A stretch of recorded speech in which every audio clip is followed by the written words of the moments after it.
शान्ताकारं भुजङ्गशयनं पद्मनाभं सुरेशं विश्वाधारं गगनसदृशं मेघवर्णं शुभांगं लक्ष्मीकान्तं कमलनयनं योगिभिः ध्यानगम्यं वन्दे विष्णु भवभयहरं सर्वलोकैकनाथं। शिशु अनंतर पदाब्जरे गोटिए मिनटी गोटिए प्रार्थना विश्व युद्ध विमुक्त ध्वंसास्त्र विमुक्त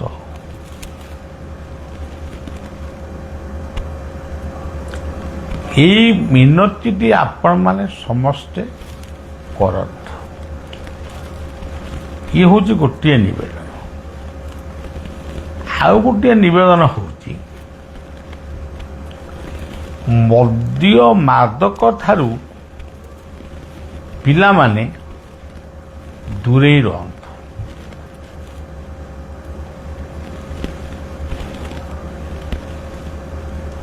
तृतीयटी हूँ परिवार टी किभली सुख शांति रे रहिबो, शाग भात खाई शांति रे सोइबे, ये विषय रे सबुबले गोटे आलोचना कर, चिंतन कर। या सहित आउ गोटे निवेदन होची वृक्ष लगाओ बंचाओ।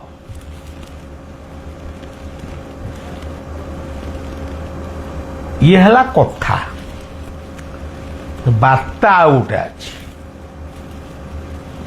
जोठी युवक माने ये कथा धरी प्रकृत रे शुणुचंदी, मुरबी लोक माने मध्य ଯେଉଁ ଅଞ୍ଚଳରେ ଗଛ କଟା ହେଉଛି ସେଠି ଆପଣମାନେ ସବୁ କାମ ବନ୍ଦ କରି ଘଣ୍ଟାଏ 2 ଘଣ୍ଟା ସମୟ ଦିଅନ୍ତୁ।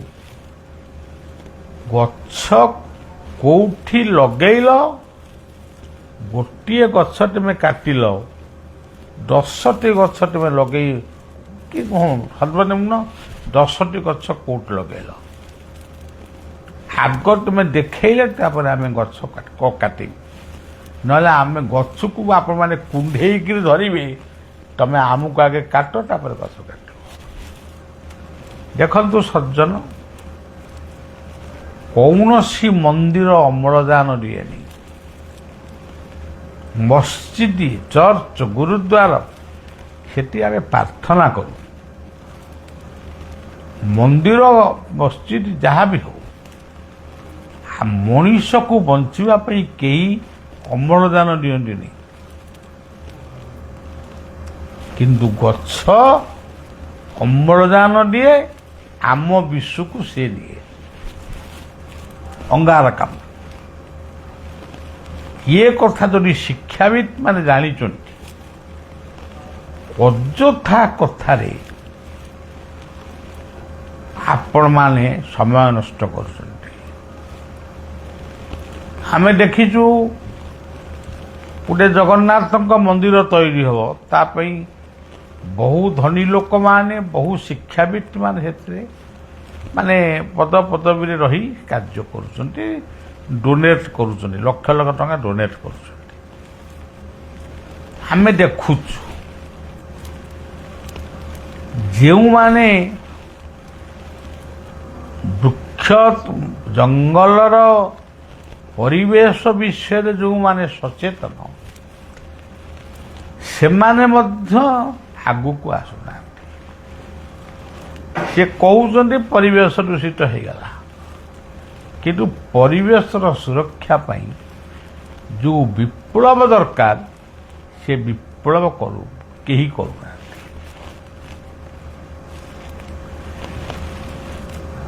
आज विभिन्न प्रकार ଦରମା ବୃଦ୍ଧି,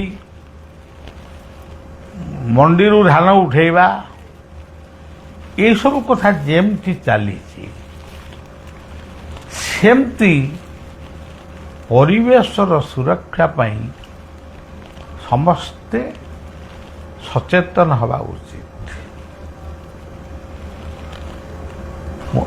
ବଳିଆ ମଧ୍ୟ ନିଜେ ଖାଲି କହିଲେ ବି ହେବ ନାହିଁ।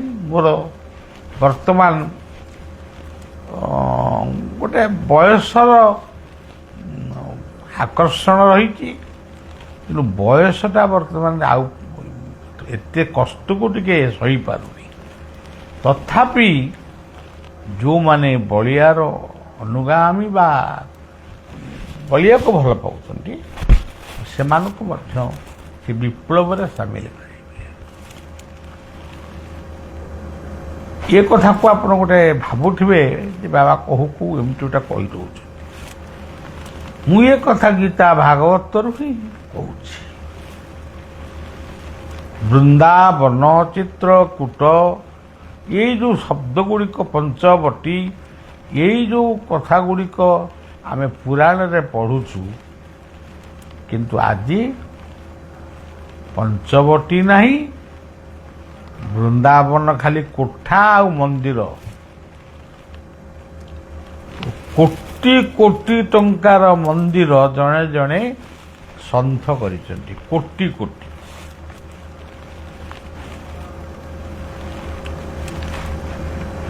ତାକୁ ଦେଖିକିରି ମୁଁ ଖୁସି ହେଇପାରେ ନା।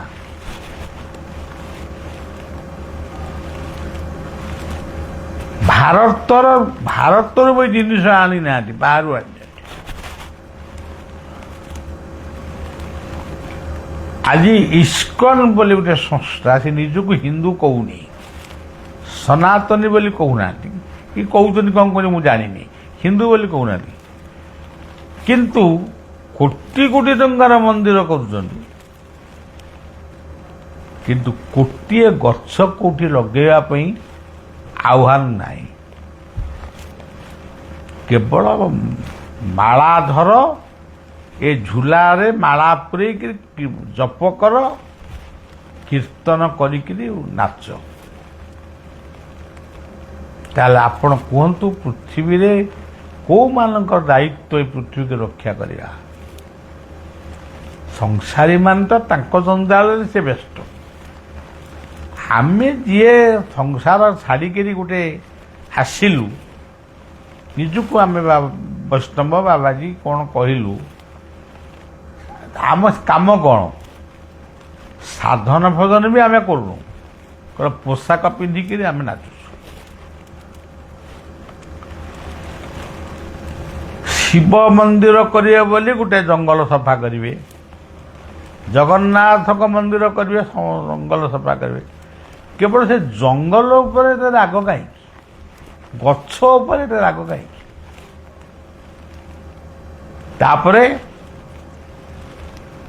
ଜୀବନକୁ ସୁସ୍ଥମୟ କରିବାକୁ ହେଲେ ନିଜେ ଭଲ ବାଟରେ ଗଲେ ତ ଆପଣମାନେ ଆପଣଙ୍କ ପିଲାମାନଙ୍କୁ କିଛି ବୁଝେଇବେ। ଆମେ ତ ମଦ ଖାଇବୁ, ଗୁଟୁକା ଖାଇବୁ, ସିଗାରେଟ୍ ଖାଇବୁ, ପିଲାମାନଙ୍କୁ କ'ଣ ବୁଝେଇବୁ? ତେଣୁ ଜୀବନ, ପରିବାର ଓ ପରିବେଶ ଆଉ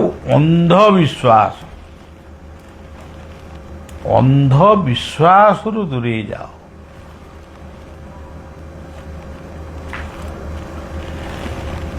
ଗୋଟେ ଶୁଦ୍ଧି ଘର ହେଲା, ଆମେ 100 ଜଣ ବ୍ରାହ୍ମଣଙ୍କୁ ଖୁଆଇକିରି ଲୋକଙ୍କୁ କହିବୁ ଯେ ମୁଁ ଏତେ ବ୍ରାହ୍ମଣ ଖୁଆଇଲି। এটা କ'ଣ ନିତ୍ୟାନ୍ତ ଜରୁରୀ?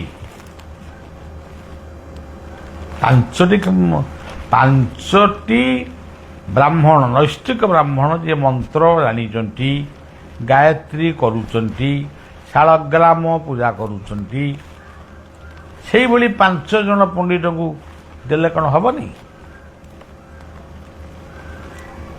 ଅଯଥାରେ ବଞ୍ଚିଥିବା ବେଳେ ତୁମେ ଯେଉଁମାନଙ୍କୁ ଅବହେଳା କରୁଛ, ମରିଗଲା ପରେ ବ୍ରାହ୍ମଣ ଭୋଜନ ପରେ ଗାଁ ବାଲାଙ୍କ ଭୋଜନ, ବନ୍ଧୁବାନ୍ଧବଙ୍କ ଭୋଜନ, କେମିତି 14 ଦିନ ପର୍ଯ୍ୟନ୍ତ ଗୋଟେ ଚାଲିଛି ମ୍ୟାରେଜ। ତା ଭିତରେ ଯଦି ଗୋଟେ ପୁଷ୍କରା ବୋଲି ଗୋଟେ ଶବ୍ଦ ଆମ ହିନ୍ଦୁ ସମାଜରେ ଅଛି, ଯଦି ସେ ଯଦି ଲାଗିଲା ତା ଦେହରେ ବି 20-25 ହଜାର ଖର୍ଚ୍ଚ ହେଉଛି।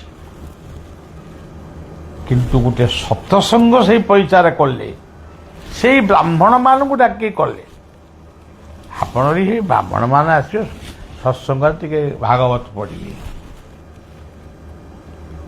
ତେବେ ସବୁ ଜାତିରେ ବ୍ରାହ୍ମଣ ଅଛନ୍ତି।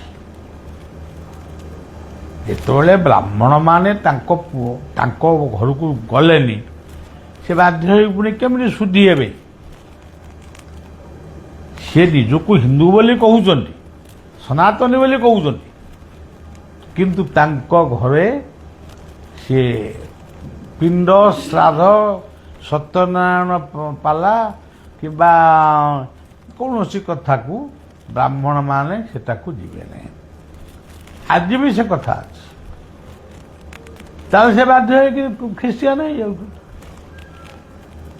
କ'ଣ କଲେ ସେମାନେ ଗୋଟେ ବାଟକୁ, ସେମାନେ ସେ କଥାରେ ଆମର ସ୍ନେହ ସଦା ମମତା ପାଇବେ, ସେ କଥା କେହି ଚିନ୍ତା କରବେ।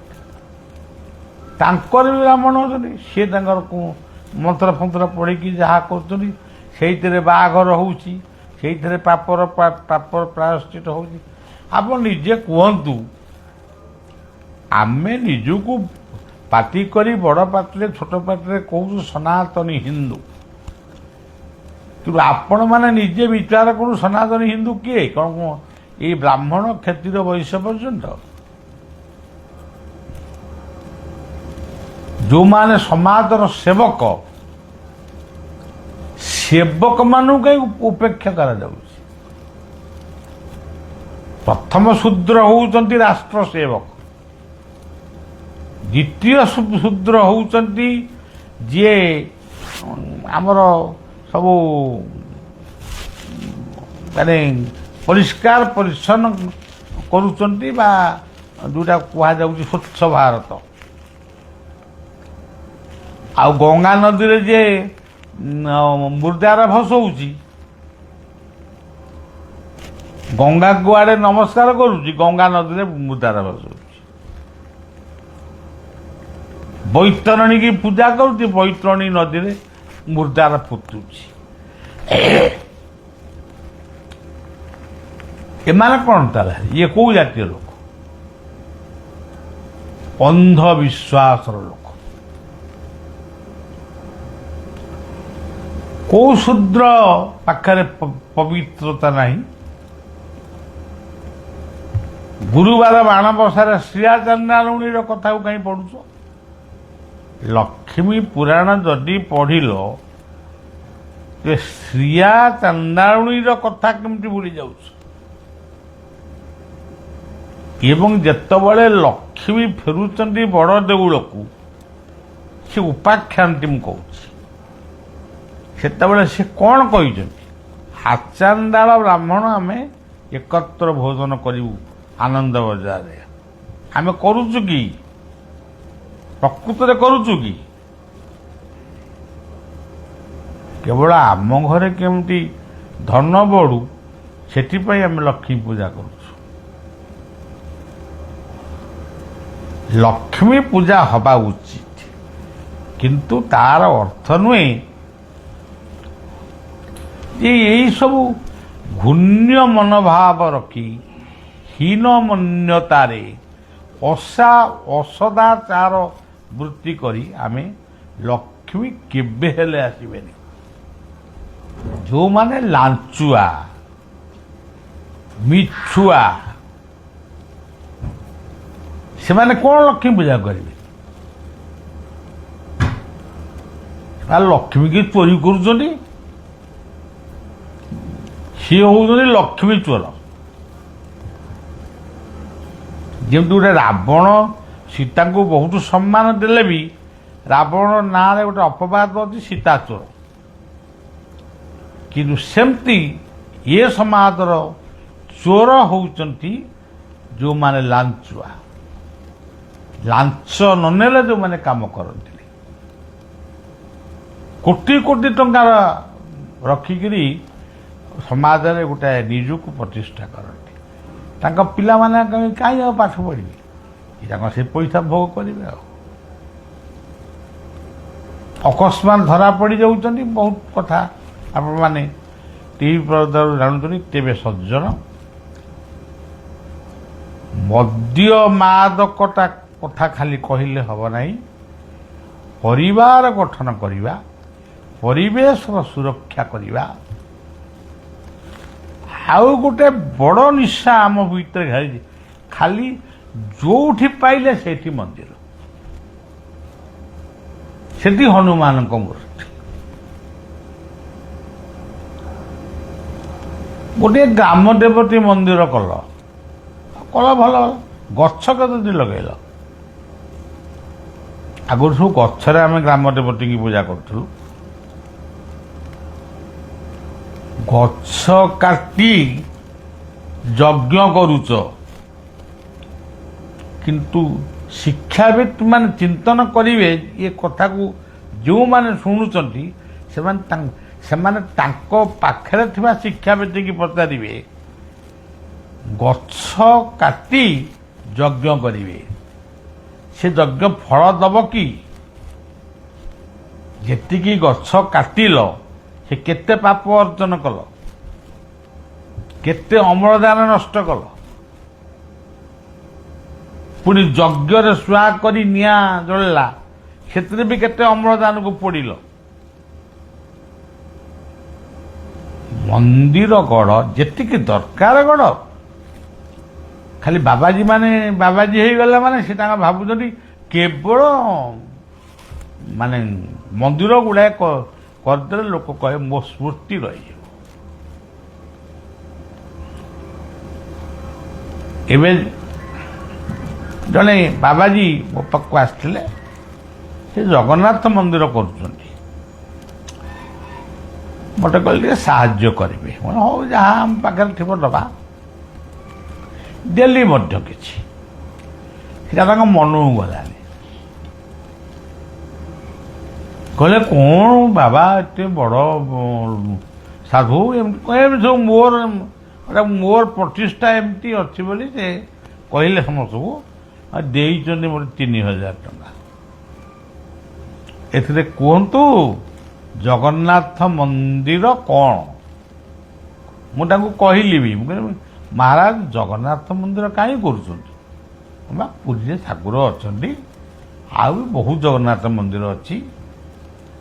ନାଇଁ ଗୋଟେ ସେବା ପୂଜା କରି ଜୀବନ କଟେଇବା। ଆଉ ଏଇ ହେଉଛି ଆମର ବର୍ତ୍ତମାନ ସାମାଜିକ ବ୍ୟାଧି। ବାବାଜୀ ମାନେ ବୈଷ୍ଣବ ମାନେ ଯଦି ଖାଲି ମନ୍ଦିର କରିବେ, ଏ ସୃଷ୍ଟି ରହିବ କେଉଁଠି? ପ୍ରାର୍ଥନା କରନ୍ତୁ, ସାଧନା କରନ୍ତୁ।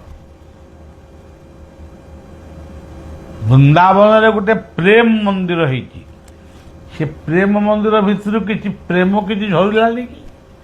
ପ୍ରେମ କହିଲେ ଶ୍ରଦ୍ଧା, ସ୍ନେହ, ମମତା ସେ ମନ୍ଦିର ଦେଉଛି। ଆମେ ଯିଏ ତା ଭିତରେ ପଶିକି ଚାଲି ଯାଉଛୁ, ଆମ ଜୀବନଟା କ'ଣ ପ୍ରେମମୟ ହେଇଯାଉଛି? ତେଣୁ ଯାହାକୁ କହିଲେ ବି ସେ ଗୋଟେ ଭୁଲ।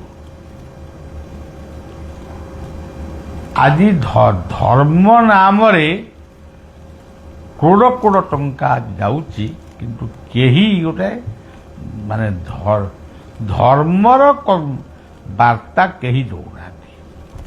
ସେ ଖାଲି ମନ୍ଦିର ବାର୍ତ୍ତା ଦେଉଛନ୍ତି।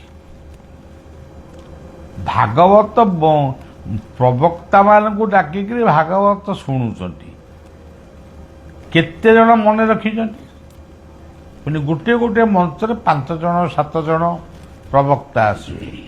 କାହା କଥାକୁ କିଏ ମନେ ରଖିବ? ମାନେ ଲୋକ ଦେଖାଣିଆ ପ୍ରବଚନ ଚାଲିଛି। କାହିଁ ଜଣକୁ ଡାକିଲେ କ'ଣ ହବନି? 2 ଜଣଙ୍କୁ ଡାକିଲେ କ'ଣ ହବନି? 5-7 ଜଣ। ତା ଭିତରେ ଯଦି ମନେ ପଡ଼ିଯାଉଛି ଆରେ ବଳିଆ ବାବା ଟିକେ କ'ଣ କହୁଛନ୍ତି, ତାଙ୍କୁ ଡାକିଲେ ଆଉ ଟିକେ ଅଧିକ ଲୋକ ହେବେ, ବଳିଆକୁ ଆସି କହୁଛନ୍ତି। ତେଣୁ ଏସବୁ କଥା ଛାଡ଼ି ସମାଜ ସଂସ୍କାରର ପାଠ ପଢ଼। ଯେଉଁମାନେ ପାଠୁଆ ପୁଅ ଝିଅମାନେ ସେ ଆଉ ଗୋଟେ ପାଠ ପଢ଼ନ୍ତୁ। ଯେଉଁ ପାଠ ବଳିଆ କହୁଛି ସେ ପାଠ ହେଉଛି ଜୀବନ, ପରିବାର ଓ ପରିବେଶ। ଜାତିବାଦ ଉଠାନ୍ତୁ, ଜାତିବାଦ ଉଠାନ୍ତୁ, ମଣିଷବାଦ ମାନବବାଦକୁ ପ୍ରତିଷ୍ଠା କରନ୍ତୁ। ମୁଁ କୌଣସି ବାଦକୁ ଅସମ୍ମାନ କରେ ନା, କିନ୍ତୁ ମୋ ବାଦ ହେଉଛି ବାସ୍ତବବାଦ। ମୁଁ ବାସ୍ତବବାଦକୁ ବିଶ୍ୱାସ କରେ। ଏହି ଆଶ୍ରମରେ ଯେଉଁ ମନ୍ଦିର ହେଇଛି, ଯଦି କେହି କହନ୍ତି ଏଇ ମନ୍ଦିରଟାକୁ ଆମେ ଏଇ ଗୋଟେ ଗଛ ଲଗେଇବୁ, ତାଡ଼ି ଦିଅ, ମୁଁ ତାଡ଼ି ଦିଅ ବୋଲି କହିଦେବି। ମନ୍ଦିରଟା ଯଦି ନାହିଁ, ଯଦି ବି କେଉଁ ଛୋଟ ଛୋଟ ଆମେ କରିଛୁ, ସେଟା କିଛି ନୁହଁ। ଲୋକଙ୍କ ରହିବା ପାଇଁ ଘର କରୁଛୁ। କହୁ କହୁ ସମାଜର କୌଣସି ଲୋକଙ୍କୁ ମୁଁ ଆକ୍ଷେପ କରି କହୁନି, କୌଣସି ଧର୍ମ ମତକୁ ଆକ୍ଷେପ କରି କହୁନି। ସମସ୍ତେ ଆମର, ଆମେ ତାଙ୍କର।